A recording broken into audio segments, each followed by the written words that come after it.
welcome to another Keel Hauled podcast. I'm your host, CaptainLogun, and we've got a lot of Sea of Thieves news to cover today, so tie yourselves to the mast and hold fast. Ahoy there, pirates. I hope you had yourselves a good week and a good weekend. I know I did. This week, we're going to be talking about the news that came from Gamescom. A new pirate game enters the playing field, and we're going to find out a little bit more about what's in store with September's update. All that and more in this week's episode of Keel Hauled Podcast.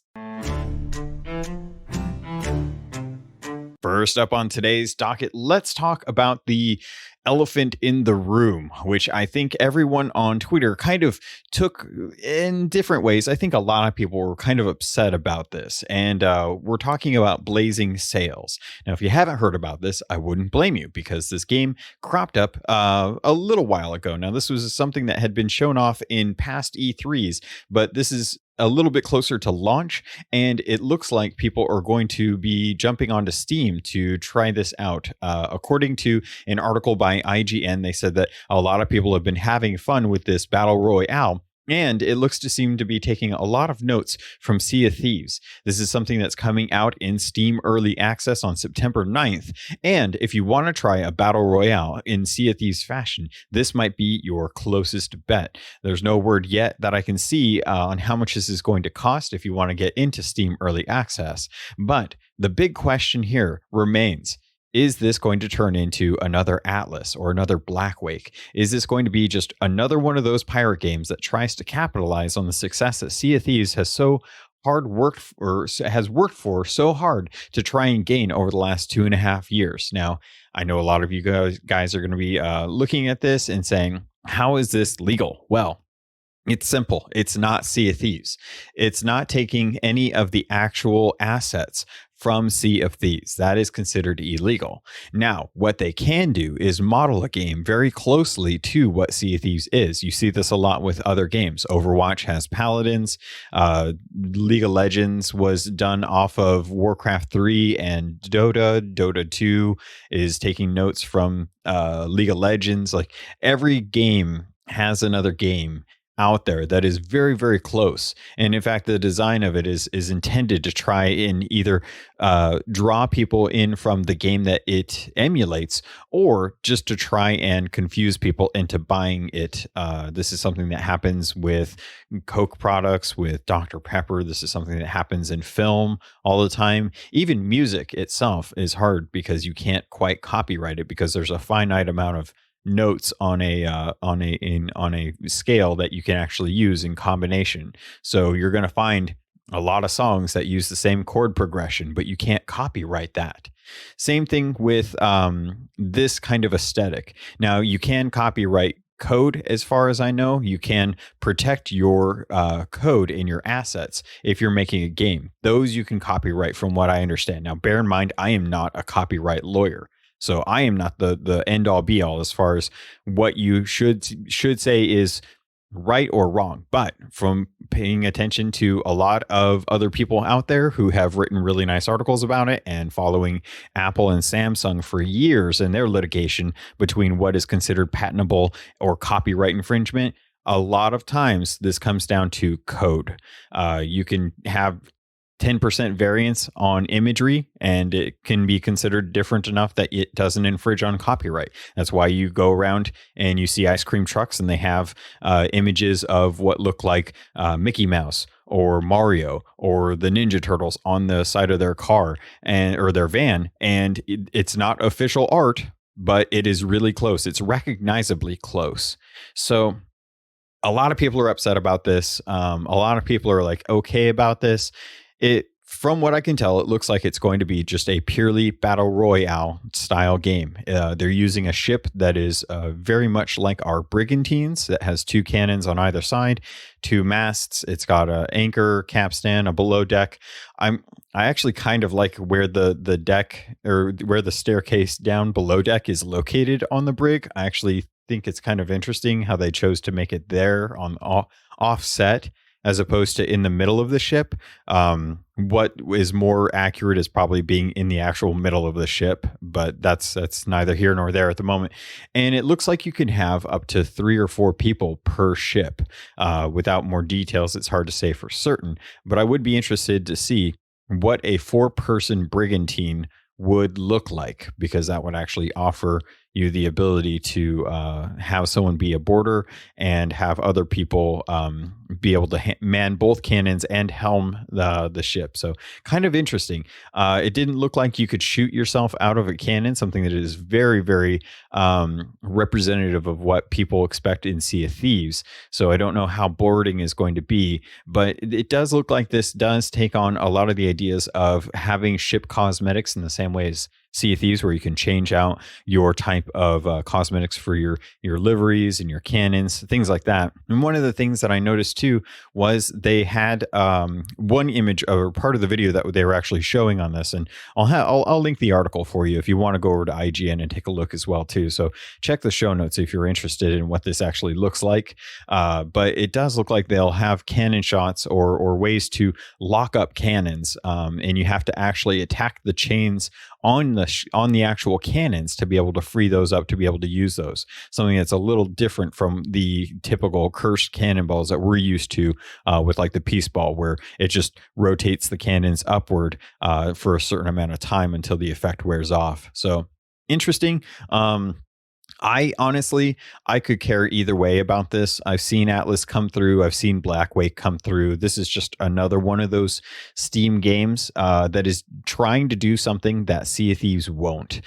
Sea of Thieves will not be a battle royale, and it's not going to put Briggs in Arena anytime soon that we know of. So if that's what you're wanting, if you're wanting a brigantine in a battle royale in Sea of Thieves, maybe give this a shot. Who knows? Maybe it could be worth the $10 or $15 for the Steam early access. Again, I won't know until it comes out how much this is going to cost. Actually, you know what? I'm going to take a quick look here. I know this is always bad podcasting when I do research on the fly, but I figured for you guys it'd be worth a shot to try to see if I can find out, just to give you an idea, at least for the US market, if I can actually find this and see just how much the Steam early access is going to cost. So we're going to take a look for Blazing Sails, and this is in there. So Pirate Battle Royale, September 9th. It does not look like there is a price currently. You can add this to your wish list, and I see one person on my friends list already has. I'm pretty sure you know who you are. And yeah, it looks like this is pretty much one of those things where they are looking to capitalize on the success of Sea of Thieves, which if it works for them, great, awesome, especially if it captures some of the things that people enjoy about Sea of Thieves and gives them something that Sea of Thieves can't currently offer. That's kind of the thing that I'm at right now, is this is not the type of game that you can get in Sea of Thieves right now. But if you can get it in this game, then that'll just show that this is something that is desired by Sea of Thieves fans, and hopefully we'll actually have some brigantines to the arena, or just give us the option sooner rather than later. So a couple different weapons that I've seen so far already: crossbows, double pistols. I would love to have double flintlock pistols. You also get cannons or chests that have powder kegs pop out of them, so you kind of get your interesting stuff from the chests that you can get on land. They even have a bow and arrow, which is really interesting, but you typically repair your ship similar fashion. But the one thing that I think is really, really kind of crazy, and this is something that kind of reminds me of the actual sloops, the skeleton sloops that you can go out on Sea of Thieves and just check out the bottom deck. They have that grate there, and that grate doesn't do anything, but you can actually see like that grate could potentially actually open. The interesting thing with this is there's actually a plug in the bottom of the ship that you can pull up. If you're boarding an enemy ship, there's a plug that you can pull up and actually sink them that way, instead of having to rely on just a cannon shot. Some of the other things that I'm noticing too is that while watching some people stream this, that you can actually see they have forward and rear cannons, something that Sea of Thieves does not offer as well too. We have harpoons, and harpoons are great if you are looking to actually kind of get on top of another ship and kind of pull them in so you can board them. You can actually use forward and rear cannons on the ship, and boy, it looks like it's pretty hectic. from what I've seen. It looks like this game is on par with Sea of Thieves as far as the craziness goes, and you're going to have to actually, like repair holes, use the pump to bilge out water, and just deal with boarders while trying to fire on other crews. It looks pretty hectic, and I think that's the thing that I think a lot of people really love about Sea of Thieves. So even though this is something that I think a lot of people are upset because of, the feeling that they're kind of cribbing Sea of Thieves notes on how to make a pirate game. I'm okay with this if it means that more and more development gets inspired by the Sea of Thieves team, and they start putting some of the things that this game offers into their own game, because it's not that hard. It's not that hard in the sense that this is something that they already have the tools, assets, and stuff in the game. It's just a matter of putting a focus on it so that they can actually have the offering of brigantines in the arena, and just see, like, what would a battle royale mode look like in Sea of Thieves? Would it be very different from current arena, where it seems like a lot of people are kind of going with the team deathmatch modes in arena, which seem to be really popular right now, kind of taking away the emphasis on actually using the chest as a means of getting points in arena, something that I still think kind of detracts away from what the arena originally was, where we had multiple maps and multiple chests, and that was a viable way of playing the game. It took the win condition away from just, locking down a ship and killing the people on there, or sinking dead ships that people had given up on. So I'm really kind of curious to see how well this does. Again, something that's coming out September 9th. And if you want to check it out, it's available to check out some streams on Steam, but I'll also have the article to this IGN article in the show notes as well, too. And with that, I'm going to take a quick break. Next up on today's docket, let's dive into what we just found out as a result of the Gamescom event that happened this last weekend. Now, if you guys haven't been paying attention to the game industry news, I wouldn't blame you. There's a lot going on in the world right now. But normally during this time of the year, we have Gamescom, which is over in, I think it's Berlin, Germany. I could be wrong about that. I've never been, would love to go, be amazing. I'd love to even just go to Germany for the sake of going to Germany. But this year it was all held online, and there was an opening night by Jeff Keighley that revealed a lot of information about games coming out, things that were announced. There was a ton of new stuff that got kind of talked about, and a lot of reassurances with some of the things that are going to be coming towards this holiday season, as well as kind of a bit of an awards show, to which I'll shout out Cyberpunk 2077 for winning the Best at Show award. Something that's typically pretty common for a lot of conventions. A lot of media outlets tend to rank what their best, what the best game of show was for these type of events, because it's kind of a show off. It's a big marketing event. They want you to buy games. They want to show off their games and get you excited for them. But ultimately, the idea is to win your money in the end. They want you to spend money, so that's kind of the point of it.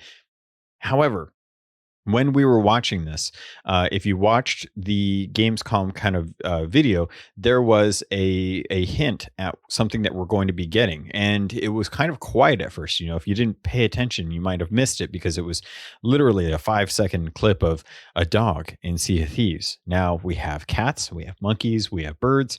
We don't have dogs, and that's changing as of September. And I'm really excited to see this, because while I'm personally am a big cat fan, I do appreciate doggos, and I know a lot of people out there are huge dog fans as well too. It looks like most of these are going to be medium-sized breeds. It doesn't look like we're going to have any huge like canine, or not canines. That's an actual species, or whatever it's called, family. Genus. We're not going to get any of the like big Saint Bernards or greyhounds. That's what I was going for. I was trying to find the word for greyhound, and that was eluding me. But it also doesn't look like we're going to get any kind of chihuahuas or anything like that too. So it looks like if you're a fan of medium-sized breeds, I'm sure we'll get a Labrador. I'm sure we're going to get a husky. I think I saw a couple other breeds in there, so it'll be nice to have that as an option. And the one thing that we found out about this is that, of course, they are going to be coming to the Pirate Emporium. And it's starting to become something whispered in areas that we're not allowed to talk about, that a lot of content seems to be getting pushed to the Pirate Emporium. And if it doesn't seem like I'm kind of belaboring the idea of dogs coming to Sea of Thieves, because it's for a reason. There's not a whole lot to really talk about because we don't know a whole lot. We know that they can be held and they can be pet and they can pee on things. We don't know if their pee extinguishes fire the same way vomit does.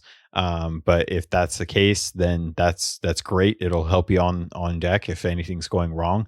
We also don't know if they can fetch, and I feel like that's a pretty important thing. I would love for doggos to be able to run over and fetch items for me. But again, that kind of plays into the idea that pets are intended to be cosmetic only. They're not intended to be a power incline for players who have them versus players who don't. So I can understand if they don't actually help you with anything, but they're just there as part of the atmosphere. The thing that I wanted to kind of touch on is the thing that we're not allowed to talk about, but I'm going to bring up the question because I know this is something that is a good question to ask the Sea of Thieves community. Now, we have been wanting to support Rare since the game released. At least some of the OGs that I talked to still have been wanting to support Rare in Sea of Thieves for a long time. We could only buy the game. They don't sell expansions. So the only money they make off of the game is purely from the Pirate Emporium or additional copies of the game. And this kind of lends itself as to why the Steam launch was so important. And I'll try to remember to get into that a little bit later because that is still important news. But with a lot of the cosmetics coming to the actual Pirate Emporium, a lot of people are starting to question, when are cosmetics going to start coming to the actual game? Something that you can actually purchase with gold. Because one of the big things that I think a lot of people retort to me on the discussion of why we shouldn't have crates of supplies to be able to purchase as a gold dump or gold sink is because they should be in the form of cosmetics. And I kind of agree. In one way or another, I think that there needs to be more cosmetics that come to the game that people can purchase, because currently a lot of the cosmetics that we get are introduced through two avenues. One is through Duke, the Dark Lord, who we should not trust and definitely needs to be taken out some way, or maybe just disappear. Could be a thing. Maybe. Anyone? Okay, I'm moving on. And the other one is the Pirate Emporium. Now, the Pirate Emporium, as you guys all know, is the real money marketplace where you can trade your hard-earned currency for ancient coins or earn ancient coins from ancient skeletons that spawn on islands as you go about your day. And a lot of the cool stuff tends to come in the form of the Pirate Emporium, and a lot of recolored stuff tends to come in through Duke, which leaves the question of why some of the best stuff is being offered for real money and not so much in the form of currency. Now, one of the interesting things that I was thinking about while this discussion was kind of going on dealt with the fact that some of the new cosmetics that we've earned in game have all been tied to events, either the Ashen Lords event or the Curse Sales, or not the Curse Sales. I don't know why I always keep thinking it's the Curse Sales, but the Flameheart event. So it's interesting to see that the liveries that we've gotten have been either through events, through playing other games, or through the Pirate Emporium. And not very much has been introduced outside of, I think the last time we had a major dump of cosmetics was actually for the 2nd year anniversary when we had the emissary system introduced. When the emissary system came in, we got costumes, we got full new livery sets for all of the original trade companies, as well as the Reaper's Bones. And that was kind of the main thing. But if you didn't like the costumes, you were kind of out of luck when it came to options for attire. Now, if you're a fan of the trade company's aesthetic and you enjoyed the ship liveries, then you felt pretty served. But as far as actually themed content coming that isn't tied to playing Battletoads or being locked behind the Pirate Emporium, you're kind of out of luck because I can't remember anything off the top of my head. And if you remember something and I'm not, and you're listening to this, feel free to hit me up and let me know so that I can correct myself in the future, because that is something that I could very well just be completely forgetting about something at the moment, and I know that that's always a possibility. So I'm hoping that in the future, some of the cool stuff that has been brought to the game is not through the Pirate Emporium and not through content through stream or watching streamers or playing video games outside of that. As much as I appreciate those being options, I kind of like the idea of being able to earn stuff in game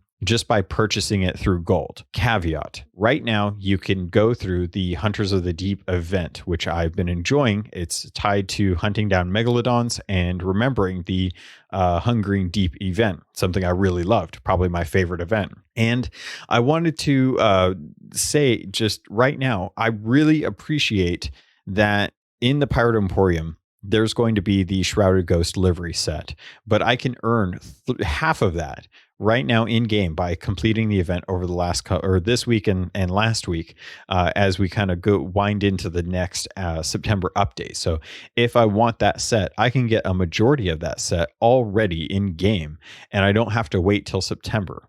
And I really appreciate that because it gives me the chance to actually save some of the money that I would normally spend on the ancient coins and either put that towards dogs or just not have to spend it in general and kind of earn some of the cool stuff.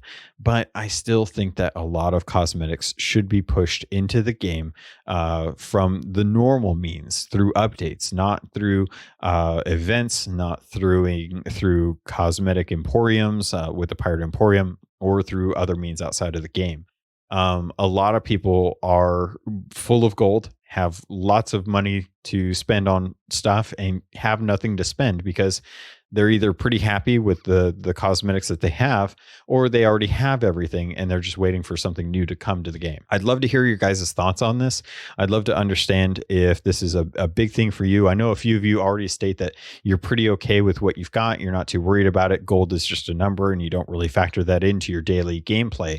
So for those folks, don't worry about this. The people that I want to hear from are the people that have everything and are looking to get something new, because I'm curious to know what kind of ideas or what type of cosmetics you want instead of just that need to spend the gold that you have. So let's get on to the rest of Gamescom.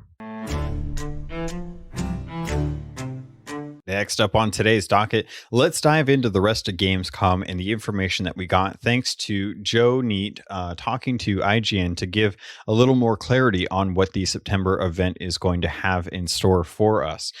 They start off talking about the success of Steam and the launch there with Sea of Thieves, and how Steam has kind of become the 20 to 30% of the monthly active users, leaving the rest to the Windows 10 client for PC as well as Xbox. Now, we know that a large majority of the player base is considered Xbox, and the rest of that is split between PC and Steam. So I'm interested to hear kind of what the makeup for this is. I would love to know, because this is something that was highly asked for by the community, and Rare actually gave us the ability to opt out of crossplay on the Xbox system itself. Now, of course, just to kind of refresh people, if you don't know, the Xbox only has to have a controller. You can't use mouse and keyboard on your Xbox, and you can opt out in the settings to be able to play with just other Xbox controller players. Now, that is kind of a kill zone or a killjoy for me,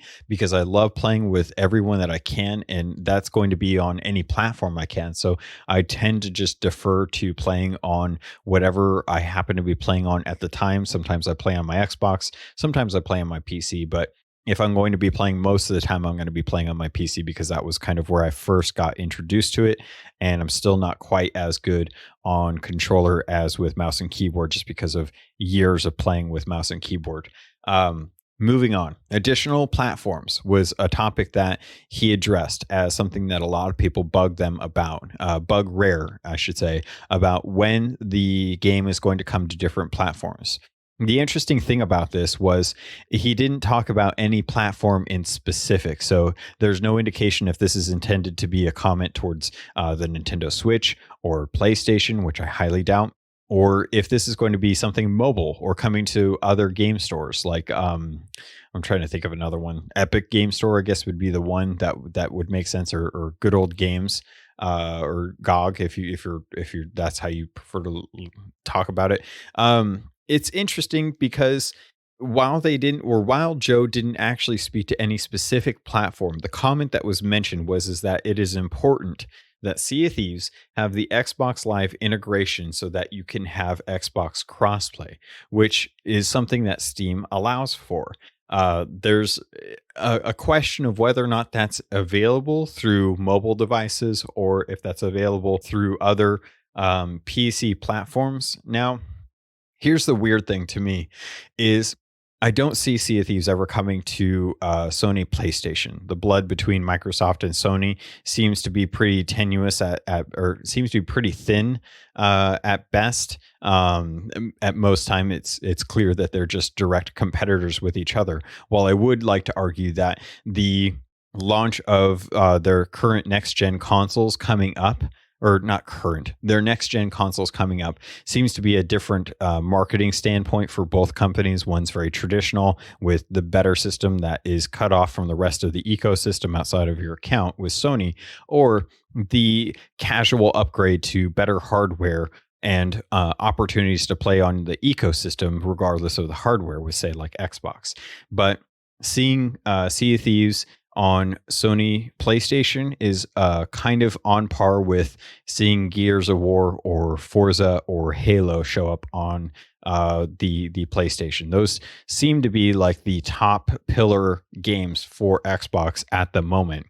Games that are developed by companies that are owned wholly by Microsoft and are producing content just for Microsoft. Now, obviously, with Ori and the Blind Forest, that is was an exclusive for Xbox, similar to Cuphead. But as we've seen, those games are now branching out to other platforms like Nintendo. Now, obviously, with Nintendo having Ori and the Blind Forest and Cuphead, it's clear that you can earn achievements for your Xbox Live account if you sign into the Microsoft Live service through that system. So that is feasible through the Nintendo Switch. Now, whether or not the Switch could handle Sea of Thieves still remains a question in my mind. There are a lot of different customizations on the PC side to knock it down to the cursed setting, which really reduces the quality of the game, but does make it feasible to run on a Nintendo Switch, especially if you can look at a game like Doom from 2016 running on the Switch. It still runs pretty good. Not well and not amazing, but still pretty good. And they've managed to make it so that the adaptive resolution allows for the locked frame cap at, I believe it's 30 frames per second for Doom. I could be wrong about that. It's been a while since I looked into it, but giving the opportunity to log into Xbox Live on the Switch would give that opportunity or that platform an opportunity to have Sea of Thieves. But a lot of that comes down to a lot of legal stuff that I don't know if the reason for having it on the Switch is high enough to justify the actual effort involved to port it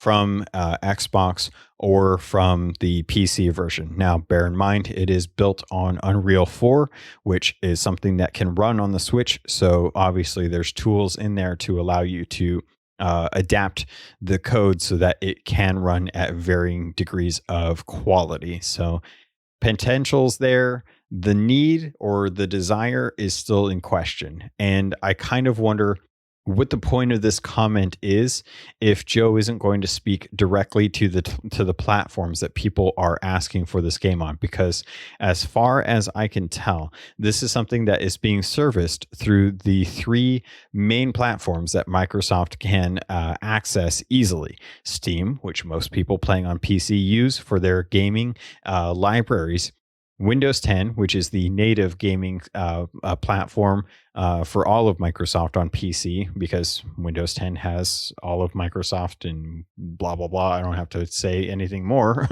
And the Xbox, which is obviously the main console hardware that they produce. What that means in the future, we may never see. But again, just kind of a weird comment to have Joe talk about, considering how things are out right now. They did talk about how in Sea of Thieves, we have been going through a lot of these live events. Obviously, we're in the middle of the summer of Sea of Thieves and the Hunters of the Deep. And this is kind of a good time to kind of talk about how they are leaning more on live events. One thing I've noticed is that the events hub is still not present on the main screen of Sea of Thieves. You will be able to see kind of the daily news, like the news and the new updates. And they do tend to have the daily what to do thing pushed out to that. So if you log into Sea of Thieves and before you jump into arena or adventure, you've got the Pirate Emporium, and right below it will always show you what the daily event is for adventure, so that you can go out and kind of, sink a skeleton ship or do 3 anchor turns swiftly, or, kill a megalodon, turn in a, whatever it may be. I would still love to see a lot of the events hub pushed to the game, so that people playing on console aren't reliant on websites to be able to feed them the information for updates on how many megalodons they have, how many shark teeth they have, what things are left on their Summer of Sea of Thieves list to do, so they can kind of go into the game and say like, all right, well, we got to do this, we got to do that, and we got to do that, instead of having to rely on a website to tell them what they've achieved and what they haven't, so that you can actually stay in game without having to seek out external sources and take you out of the moment when you're actually playing through those things. On PC, this is less of a concern. Obviously, a majority of gamers on PC tend to have at least 2 screens. A lot of people have a lot more, but it's a little bit easier to swap between the game and a browser to be able to check the Sea of Thieves website events hub to know how their progress is for a lot of these live events. So if Sea of Thieves is going to focus on this, I would love to have some more emphasis on bringing that content and that information to the game in some form or another, where it's accessible for you to be able to see that, similar to the emissary ledgers, and being able to know where you sit in the ledger and how much you have left to go while in session, so that you don't have to back out of a session or have to go to an external source to find out how much gold or how much emissary ledger reputation you need to earn to be able to get to the different tiers that you want to hit by the end of the month.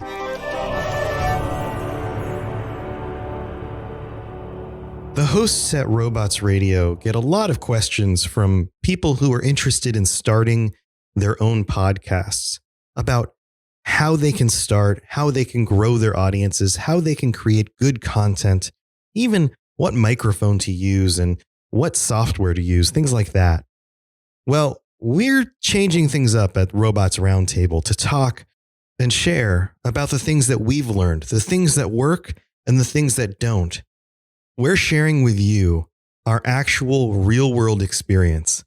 How can you launch a show like the Fallout Lorecast and get as many listeners as we did early on and rocket to the top of the charts on Apple Podcasts? How do you create a show in such a crowded marketplace as it is today, as opposed to 10 years ago? We're getting together every week to share our answers with you. Just look up The Podcast Professor, a Robots Roundtable with the hosts from Robots Radio. Hey, I'm Tom. And I'm Stuart. And we're from the Dungeons & Dragons Lorecast. We talk about all things connected to D&D lore. And we're on the Robots Radio Network. So if you're into Dungeons & Dragons or you're into lore, then come check us out. You can find us on any podcatcher, Apple Podcasts, Spotify, Google Play, wherever you get podcasts. Roll more dice. That's the Dungeons & Dragons Lorecast.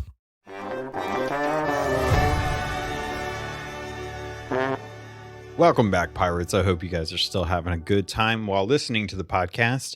One thing that I did want to touch on was the last bit of information that we received from the Gamescom interviews with Joe Neate, and that deals with the Gold Hoarders. It looks to be that the Gold Hoarders will now have a new type of voyage for us to go out and adventure into with the September update. While we don't know a whole lot of information about this, bandied about, it looks like we are getting puzzle vaults with gold chests, piles of gold, trinkets inside. And it looks like we're going to be finding caches of a sort in Sea of Thieves in September. We don't know a whole lot about this, and they have stated that they are going to be giving us more information as September gets a little bit closer. Now, I love this. I love the fact that we're getting a different type of Gold Hoarder voyage, a permanent voyage type in Sea of Thieves. It's something that I really loved with the Order of Souls, with the Ghost fleets. Being able to summon those on any type of basis and being able to get, the 10 skulls from that event is great. I actually really love it. I think it's a great way to add a bit of variety than just going out and hunting the various skeletons that are out on the seas. It's something that Sea of Thieves needs to do if they want to have that kind of longevity that they're searching for with the game, because I really love doing the different events. Well, most of the events. There's a couple of events that I'm not too keen on, Ashen Lords being the main one, because it just takes too long and I'm just not as interested in doing that fight out in the open when I'm running solo. If it's a big crew, I don't mind as much because we can usually just run around, but I'm a little bit happier just going and stealing that skull as opposed to actually having to deal with other people in it. I really hope that something happens with the actual merchant alliance. As it stands, it's really hard to gather pets, or not pets.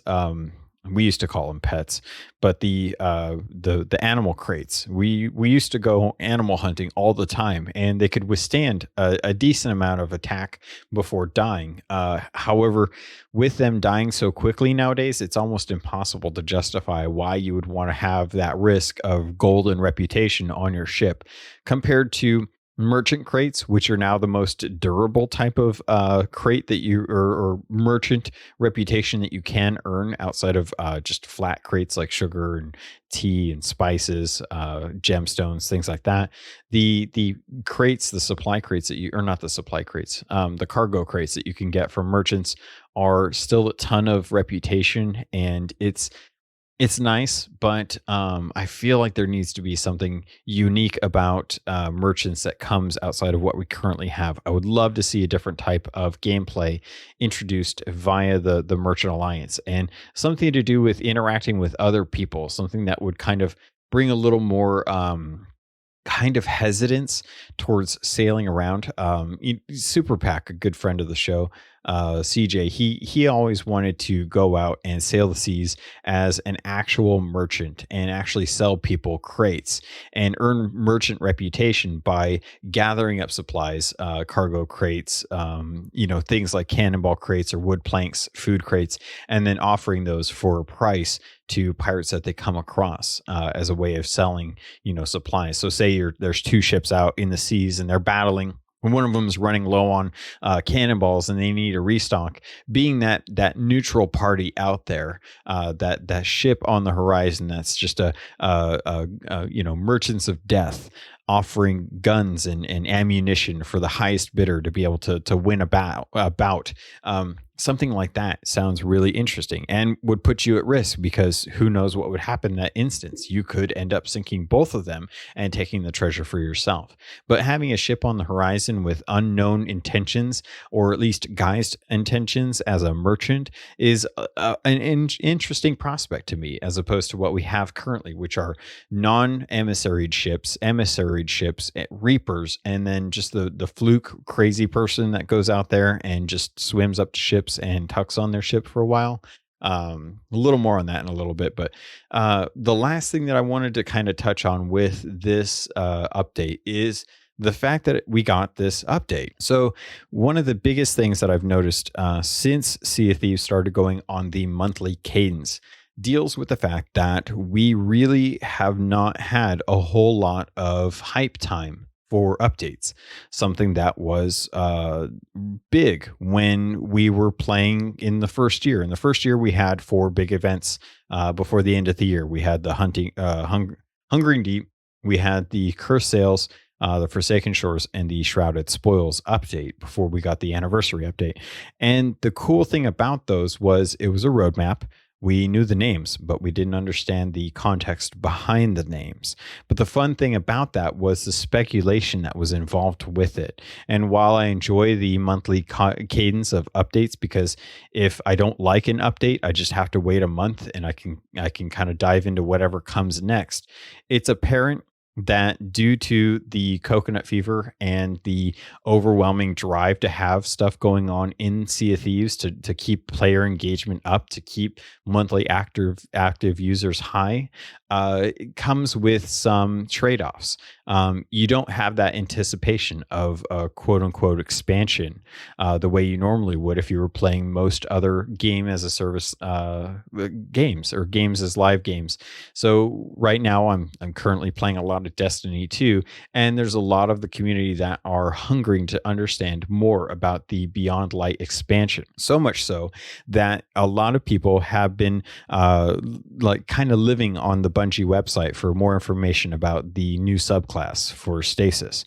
And the thing that I'm noticing right now is this is the first time that Sea of Thieves has had a major hype moment where we kind of know what's coming with the September update. We're getting a new voyage type. We're getting dogs in the game, and we're going to be seeing how things change on the seas. But outside of the anniversary update, when we had heard more about the emissary system and the new reputations and the player caps and stuff, it's hard to feel like there's something worth getting excited for. And that makes me think of the actual Flameheart event. Now, the Flameheart event we got in June, that was intended for the actual May update, but they pushed out that update for the sake of having all of the game fixes come in. They were getting pressed for time, and they wanted to make sure that they were able to take care of some of the major bugs. So when we had the Haunted Shores event, it was great, but it felt like it kind of hit in a way that wasn't quite as interesting. I don't want to say interesting. What am I trying to think of? I was hoping that this was going to be more of like an epoch in time for Sea of Thieves, where this was going to be a moment to set aside and be like, this is going to be awesome. You guys should get excited for that. And we wouldn't know what it was really about, but we had ideas. And when it hit, it was awesome. It was a great event. But the lead up to it was like, I don't really know what to expect, because I honestly don't know what's going to be entailed with it. Now we have an idea, and we have teases that are coming at the end of August, probably 2 weeks out at the minimum for when the September update is going to come out. And as a result, I'm looking forward to finding out what this Gold Hoarder event is going to be. And I'm really happy that they're doing this. I want more of this. I would love to have a better idea of what we're going to be getting for the next update, even if it's a couple months out. And I'm okay with bug fixes, because one of the things that I think a lot of people have been upset about lately is the current state of the game, and how the game doesn't feel like there are a lot of bugs. There are a lot of bugs going on that are causing player interactions that are unexpected, or weird things that say that they're fixed, but we're still running into instances of it. And unfortunately, making games is hard. And I totally understand that, but I'm totally okay with doing live events if it means that the content that we get, one, gets hyped, two, we get little cinematic videos of those, because I miss those. I really miss those. And three, that we actually have a well-polished event that has had time on the PTR or the insiders to be able to make sure that people really, really play around with this.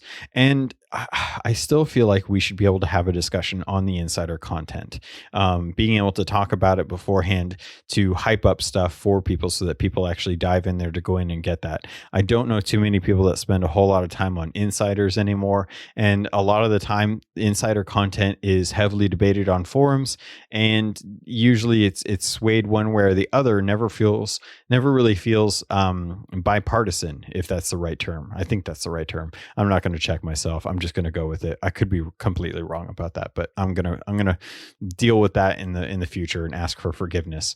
So I really love what the team is doing with the game. I am happy that they are continuously putting out content.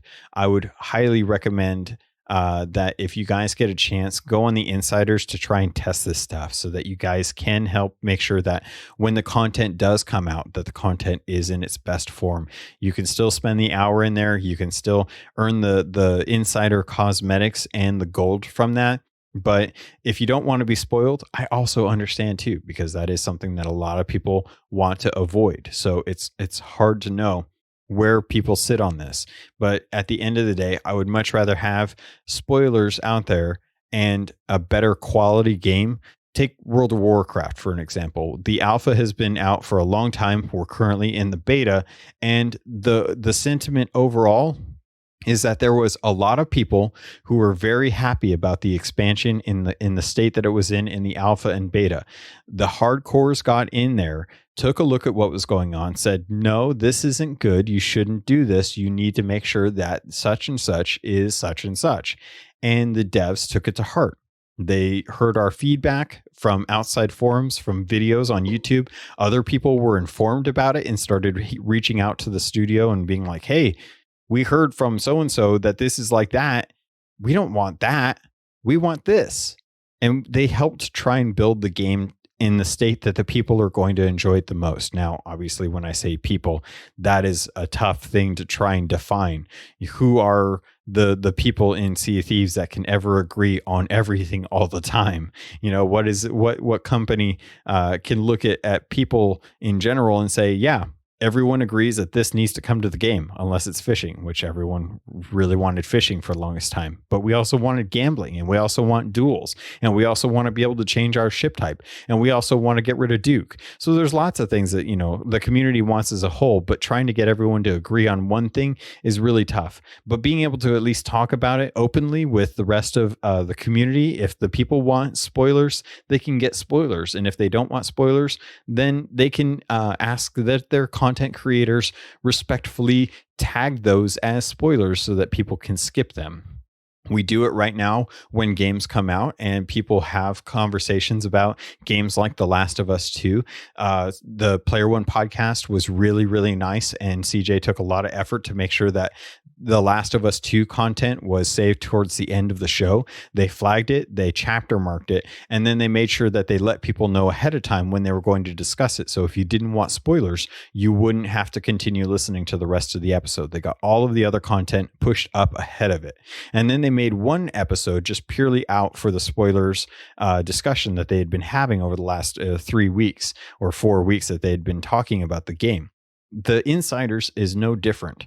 People can adjust and people can be respectful of spoilers. But if people want the state of the game to be better representative of what the community would like to see done with certain things that are being tested in Insiders, then I want that to be a discussion to be had. And if Rare wants to continue making really weird stuff and throwing it in Insiders and testing it out, fine, that's fine. But I mean, unless we have an opportunity to discuss it at a larger group, are we going to know whether or not the majority of the community are going to be happy with the changes that are being presented in the Insiders, unless we can actually talk about it?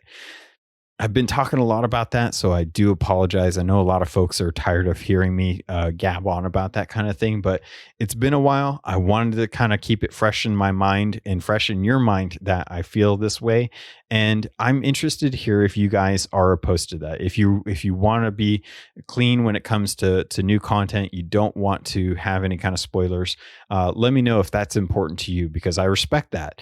And I would like to know if that change came, if you'd prefer to have spoilers sectioned off, because that's option. It's totally up to you guys. Just like with the podcast, if you guys say something about the podcast that you don't like or you do like, I like to take that into consideration, because I'm doing this for me, but I'm also doing it for you too. And as much as I respect being able to have the opportunity to make decisions for the podcast, I also like to take your considerations into account when doing the podcast as well. And last but not least, I did want to talk about some of the things that I got to do this week on Sea of Thieves.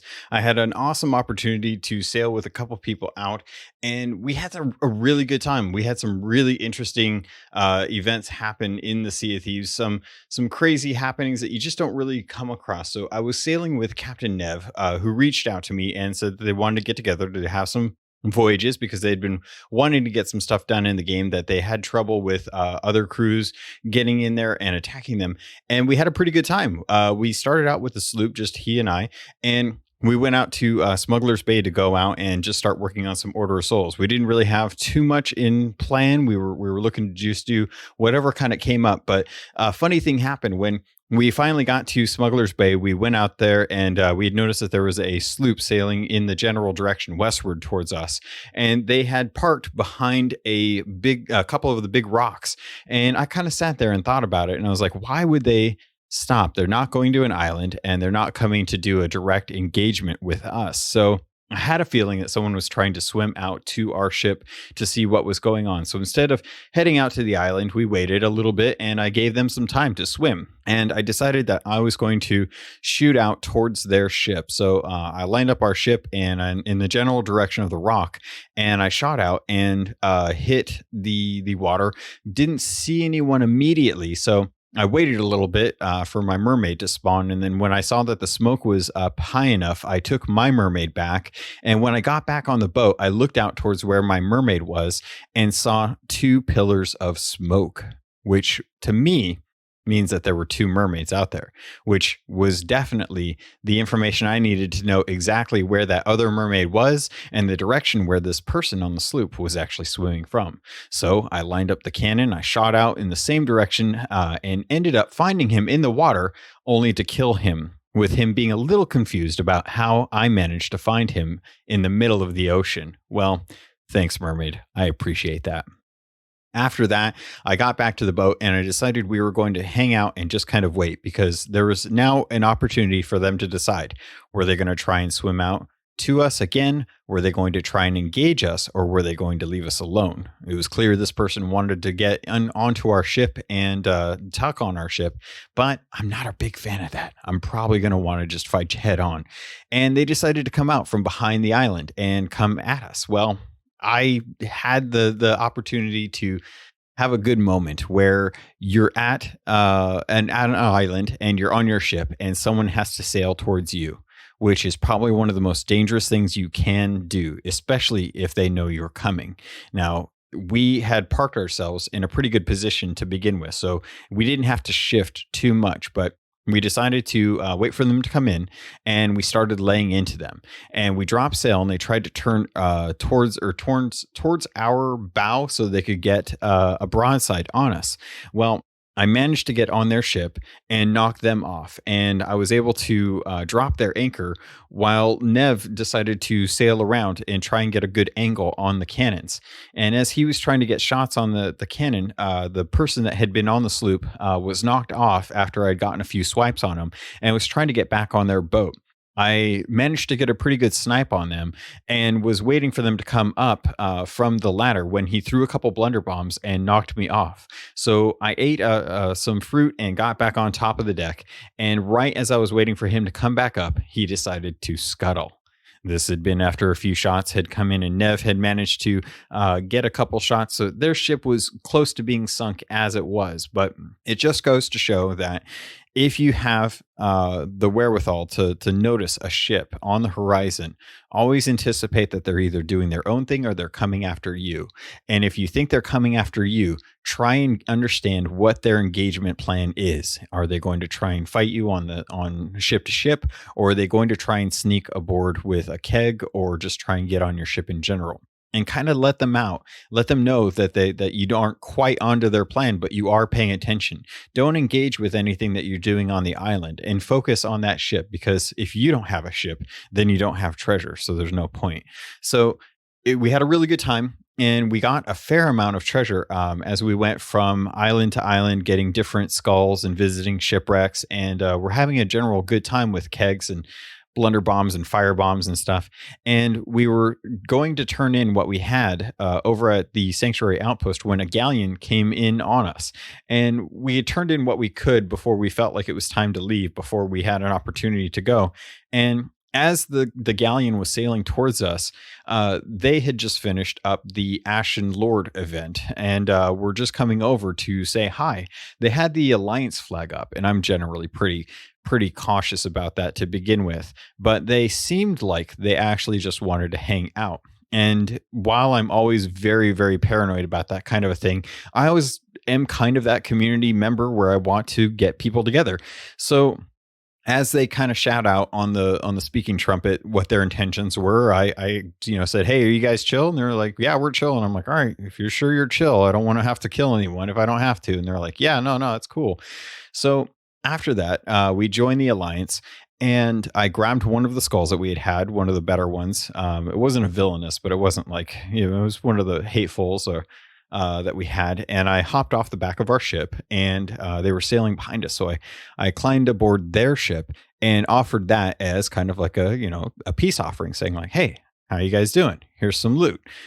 You guys want to hang out?" And they're like, "Yeah." So we decided after they were kind of joining with us that we were going to go do the Flameheart event. But the thing is we had some treasure we wanted to turn in before we went out to the Flameheart event. So they joined up with us, and we headed over to Daggertooth because Flameheart was spawned over Marauder's Arch, and we just turned in our stuff. They were super chill. They had been playing the game for a while, pretty hard when the game first came out, but they had a lapse in time and had just recently come back to the game. Meanwhile, Captain Ev has been playing for a while now and started off with the Steam client launch. So we had a pretty fair mix of players, people that had lapsed, people that were new, and then me, the one that's been around forever. So we headed out to the Marauder's Arch and ended up having a really, really awesome time fighting Flameheart in the fog, which is almost impossible given the way that the fog is and that the ghost ships are. It's crazy how you really just cannot see ghost ships in the fog. It's really difficult. It's almost like fighting a Meg in the fog. You don't know until it's too late. And we did well. There were some heightened emotions on how things were going, but we persevered. We downed a lot of the ships, and because of the Alliance, we gave all of the chests, because we had managed to scoop up pretty much all of the treasure. We managed to give all of the chests and some crates to the galleon crew, because they had been pretty kind as far as not trying to bully us or anything, as far as like having a numbers game on us with the bigger ship. And they were just generally pretty good guys. So we gave them all the chests, as they had put up a Gold Hoarder emissary up. And we had taken all of the skulls because we were still on our Order of Souls emissary. We all sailed to our respective outpost and ended up turning in all of the treasure.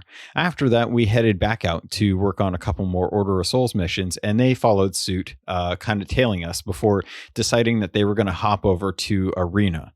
I wanted to let those guys know, if they happen to be listening to this, that you guys were awesome. It was a really good opportunity to sail with you, and I appreciate you guys being chill that night. It was nice to not have to fight multiple ships on the server for once, whereas I've been sailing with Jim friggin' Leahy, and he and I managed to go out this last week, and as much as we we had a weird opportunity where we went and tried to get on board a Gold Hoarder galleon over at Crooked Masts, and that failed. They were pretty good at defending the board, and ended up coming back at the end of our session after we had allianced with another galleon who was working on the Ashen Lord that was over at Cannon Cove. They had been working on that, and they had just finished it when a brigantine, who was a Reaper Bones emissary, had kind of sailed over, and then randomly, I don't know what they were thinking, they pulled their brig into Cannon Cove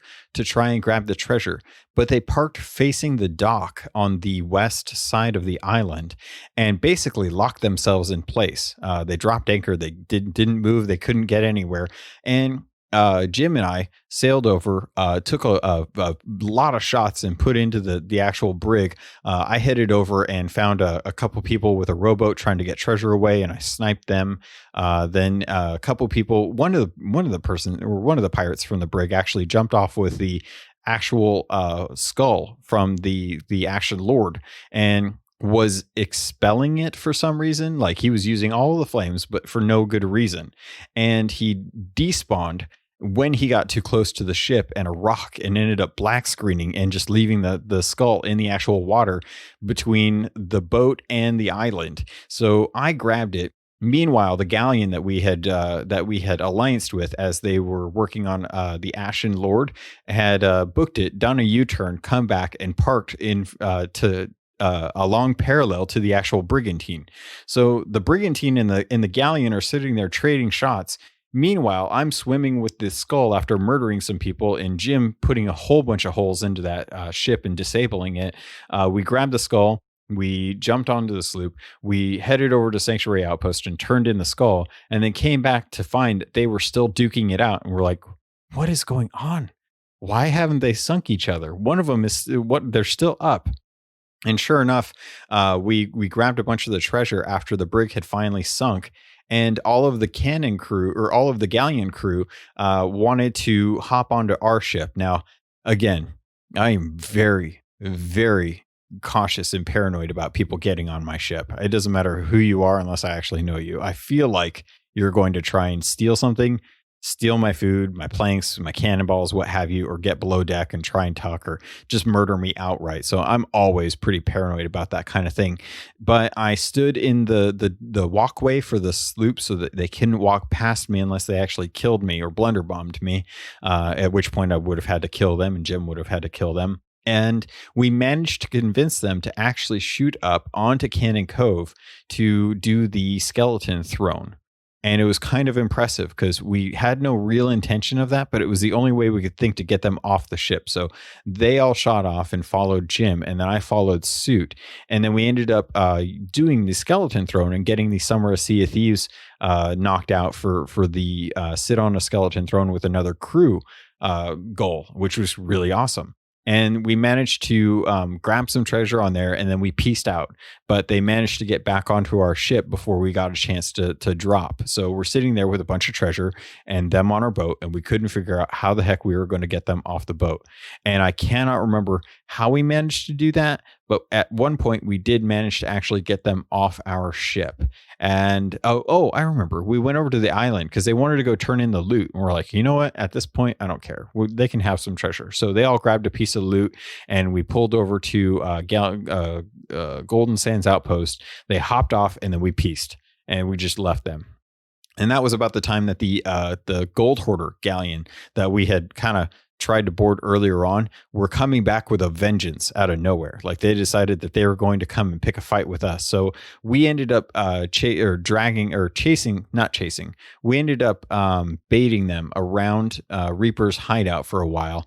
And we ditched them and then ended up turning in a lot of what we actually had over at the Reaper's hideout. We ended up dropping our Reaper flag after that, and were planning on sinking them, but we ended up getting them to sail between the two islands of Reaper's Bones, or the Reaper hideout, and they got stuck.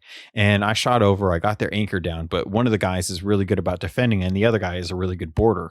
So Jim was putting in shots as I was trying to kill two of the lesser skilled pirates on their crew and dealing with the one guy who was in the Reaper pajamas, as Jim was mentioning. And after that, I died, came back, and Jim went over there and was taking over, keeping the ship locked down, while I tried to keep putting holes into the ship so that they would sink. And we did manage actually sinking the galleon, but they came back fairly quickly. And as we finished trying to turn in as much as we could at the Reaper's hideout, a storm was coming in from the Ancient Isles, and we decided to drop our emissary so we couldn't be tracked, and then lead through the storm and kind of bait them through it as we headed up towards Daggertooth. And they ended up sinking in the storm somehow, and we managed to turn in everything that we had except for the flag that they had earlier on. So we ended up having to sail back to Reaper's hideout to turn in the Gold Hoarder flag that they had left. Actually, I can't remember if it was theirs or if it was the Reapers. I think it was the Reaper emissary that we had sunk, the brig, because we swiped the skull from the Ashen Lords and the flag and a couple other pieces of treasure, and we were just kind of hiding it below deck while we were dealing with the Alliance galleon, who ended up sinking somehow because their ship was on fire and they never did anything about it, and they just kind of left after we gave them some treasure, and then they just quit the server. But really, really crazy sessions that we had on the seas. It was a lot of fun. We had a good time, and it was nice to jump onto the seas with some friends of the community and some fans of the podcast, and just get to do some fun stuff. You know, we had some PvE, we had some PvP, we made a night of it. And that was kind of the experience. And I've been having a lot of that lately, just having a good time with people, not really focusing on anything in particular, but just enjoying the sandbox that is Sea of Thieves. Hey there, pirates. I just wanted to give you guys a heads up as we have 2 new sponsors for the podcast. The first one I'm going to tell you about this week is actually Green Man Gaming. Now, if you're not familiar with greenmangaming.com, you should be, because it's actually a great store to be able to pick up PC games for cheap. Now, I use this. This is definitely something that I appreciate. I don't know that I can actually earn anything from the affiliate link that I will have to you, but if you go in the show notes, you're going to find a link that will help support the podcast. There's no extra cost to you, but it does help kick a little bit back towards me from the games that you purchase through Green Man Gaming for through the actual podcast. So I appreciate it as always. If you guys do that, I always love that you guys are able to help out with the podcast in ways that you can. As always, I stream on Twitch from time to time, and the Twitch subs do help. This is definitely a much more direct way of actually supporting me without having to lock you guys into any kind of subscription. Now, I am going to be talking about something next week that should help out, that deals with NordVPN, because we do actually have a sponsorship with NordVPN, including Gamefly and Loot Crate. But if you don't want to subscribe through one of those things, I always recommend going through Green Man Gaming for your PC needs, because some of those sales are on par with what Steam actually offers. And a lot of the content that they have are Steam keys for Steam. If you want to purchase through there, it just helps me out. I appreciate you guys doing so, and I look forward to hearing what you guys pick up, if you do pick up something, and how much you're liking it. All right, pirates, that's going to do it for this episode of Keelhauled. I hope you enjoyed it. I hope you had a good time. Let me know what you think of the vaults of gold that we're going to be dealing with in September. Are you going to be picking up some dogs within the Sea of Thieves Pirate Emporium? What kind of cosmetics are you looking for in the game? And have you had some good stories to tell in the Sea of Thieves?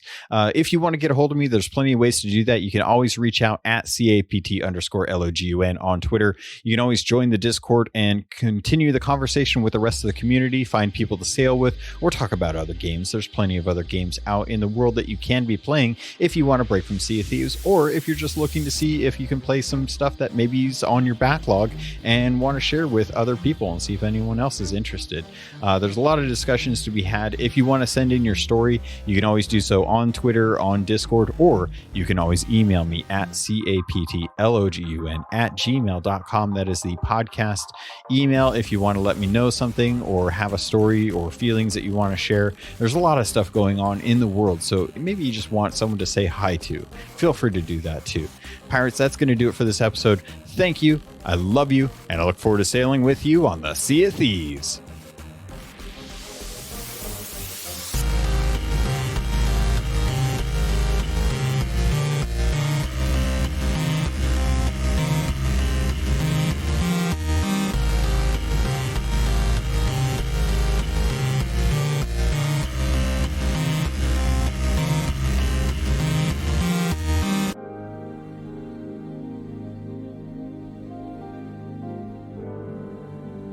You've been listening to a Robots Radio podcast. Smart shows for interesting people. Check out all the shows at robotsradio.net.